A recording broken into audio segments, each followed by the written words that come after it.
আপনারা যত ইচ্ছে মেনে নিন, কিন্তু একবার স্যারের নামটা তো বলুন। হ্যাঁ, কি বললি?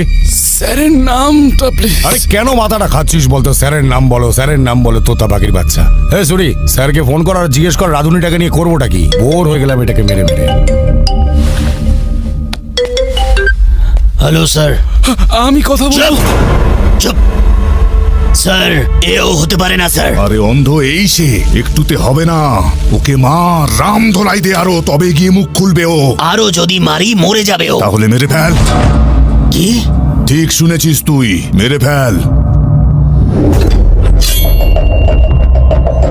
সরি ব্রাদার, তোকে উপরে পাঠানোর অর্ডার এসে গেছে।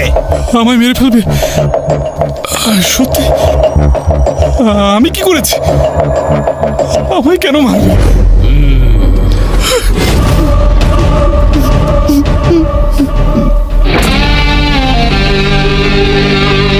তোর সাথে কোনো শত্রুতা নেই ভাই, পাপি পেটের জন্য এসব করি। তুই সবজি কেটে কামাস আর আমি গলা কেটে, ব্যাস এইটুকুই তো তফাৎ। এই কোনো শেষ ইচ্ছে থাকলে বলে ফেল, বল। লজ্জা পাস না? বলে দে, তোর জন্য মাংস নিয়ে আসবো নাকি, সঙ্গে দুটো পেগ।